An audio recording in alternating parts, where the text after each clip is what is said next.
Hey, what's going on everyone? My name is Donovan, and today we're going to take a quick first look at the Samsung Galaxy J7 Star exclusive to T-Mobile, at least at the moment.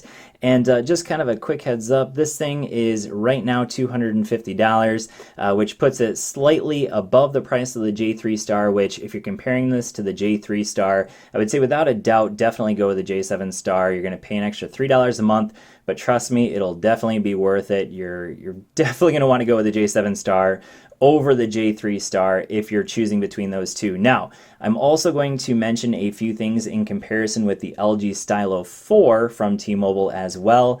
The reason being that this phone is the exact same price. So they're both $10 a month or $250 if you want to pay for it outright. So I went ahead and paid for mine outright from T-Mobile, and you can see it's available here. I think I paid about $280 out the door once you factor in taxes and I think the activation fee or something like that, maybe a little bit more than that. So I'm going to do some comparisons with the LG Stylo 4, but this is just going to be a quick first look at the device. So first thing I want to mention here is the build quality. So we have a 5.5-inch 720p display that's 16:9 aspect ratio. So versus the LG Stylo 4, that has a 1080p display, so higher resolution, also a larger display with that a 6.2-inch display, and then it also has an 18:9 aspect ratio. So the LG Stylo 4 definitely has the more modern 2018 look, whereas this one definitely has the more kind of a throwback to like a 2016 or 2017 device here. In terms of the front of the device, you can see we have a 13 megapixel camera, so that is definitely one area where the J7 Star, if you're looking for a better selfie camera, if you're comparing this to the Stylo 4, that only has a 5 megapixel camera, so this one has a 13 megapixel camera. So definitely a little bit better camera when it comes to the selfies. This one has capacitive buttons down here, so kind of an old school Samsung thing. We got our back button, a recent apps button, and then our home button, and that is a physical home button. It is not a fingerprint sensor, so that is definitely a negative. We do not have any kind of fingerprint sensor on the back or on the front of this device. It does, however, have facial recognition, so I'm going to go ahead and test that out real quick. I did already set it up, so I'm going to go ahead and power it off, or at least turn the screen off, and I'm going to go ahead and turn it back on. You can see right up here, it's looking for my face, and I'm going to go ahead and put it right up to my face, and you can see there. So it takes about 2 to 3 seconds, so it's definitely nowhere near as fast as what you get with any kind of fingerprint sensor.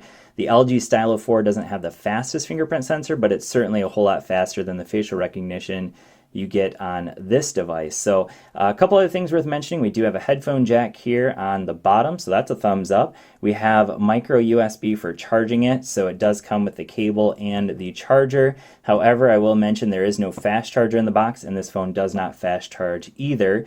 So that's another negative compared to the Stylo 4. So that one had Type-C, and it also has fast charging capabilities as well. So there's a microphone down there on the bottom. We have our volume rocker over here on the side. Here is our SIM tray, and it does also double as a slot for your micro SD card if you want to expand the storage. So this one has 32 gigs of onboard storage and 2 gigs of RAM, so the same thing you get with the Stylo. And we have a 13 megapixel camera here on the rear, same as what you get with the Stylo 4. And then also our flash up here on the top. We basically just have a microphone, and I think that's about it. Power button over here. Oh, and the speaker on the side. So I actually think I prefer the speaker on the side versus down here on the bottom, what you get with the Stylo device. So just a personal preference there.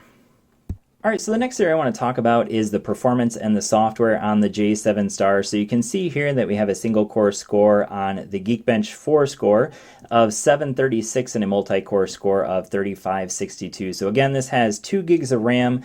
Now, one thing that's unique about this device versus a lot of other devices at this price point, this actually has a Samsung Exynos processor. So it's clocked at 1.6 gigahertz. And you can see here 1.77 gigs of RAM, so compared to 2 gigs of RAM on the Stylo 4. So yeah, multi-core score of 3562. In comparison, the Stylo 4 has a Snapdragon 450 processor that's clocked at 1.8 gigahertz. So that one technically has the faster processor, and actually in the Geekbench 4 scores does score slightly better than what you get on this Samsung device. Now, I've only used the Samsung for a couple of days versus the Stylo 4 that I used for 3 or 4 weeks, and I gotta say that so far this actually does feel like it could be a little bit snappier. And maybe that's because it's only pushing out 720p in terms of the pixel density versus the 1080p on the Stylo 4. But so far, performance has been pretty good on this device. Again, it's only in the first couple of days that I've been using it, but I would say overall performance seems to be pretty decent so far. Now, in terms of the software, we are rocking Android 8.0. And what I would say about that is probably don't expect to get any kind of updates with this device. Samsung typically has not been great about updating their software on their more budget-friendly devices. So Android 8.0, Samsung Experience 9.0. So similar to what you're going to get on something like a Note 9 or even on the S9 and S9 Plus. But in my opinion, I definitely prefer Samsung Experience versus what you get on LG in terms of the skin.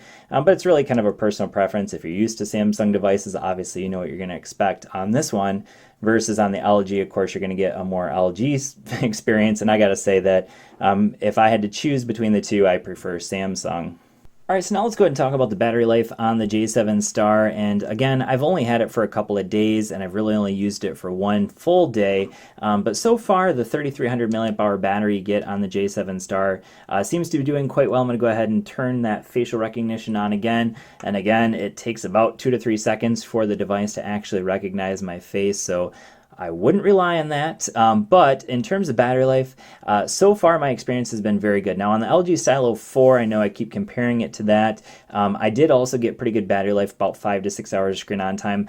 So far with the 3,300 milliamp hour battery on the J7 Star, my battery life has actually been a little bit better, so closer to like 6-7 hours of screen on time. Now again, this is only like day 3 that I've had it, so I wouldn't rely completely on that yet. When I do my more full review on the J7 Star, I'll give you more details on that. But battery life so far seems to be quite good on this device. Again, it's a 3,300 milliamp hour battery, which happens to be the exact same size as what you get on the Stylo 4.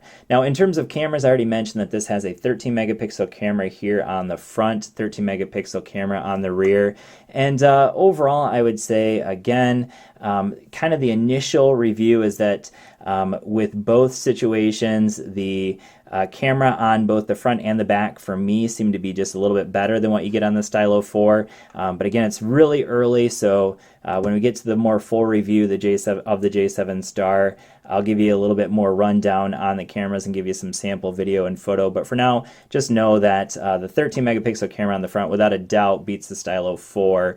The rear camera is kind of a toss-up so far. But cameras overall definitely kind of fit into that $250 price point category.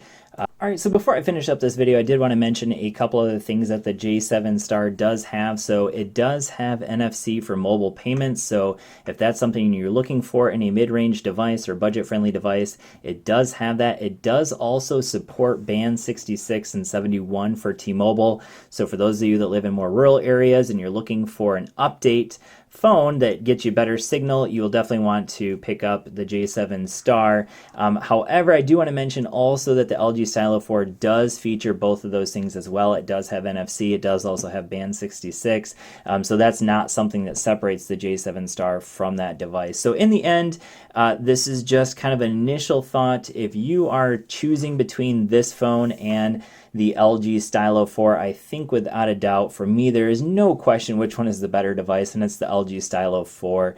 So who is the J7 Star for? Well, it's honestly, for me, it's for Samsung loyalists. That is really the only reason I see worth picking this phone up over the LG Stylo 4, at least at its current price, because they're both $250. For me personally, I don't see a reason why the J7 Star, why anyone would pick it up over the LG Stylo 4, unless of course you're just so used to Samsung devices that that's what you want. then I would say go ahead and pick this up. Because to be honest with you, I think that there's a lot of basically unlocked phones that I think perform and do a lot better than what this phone does at that $250 price point. But if you're looking for something that's specifically with T-Mobile, that has NFC, that supports the bands, all the bands of T-Mobile, then I would say probably your better buy, at least in my initial impressions, is the LG Stylo 4. So hopefully this video has been helpful for you. Thanks for watching, and I will see you all in the next one. Peace.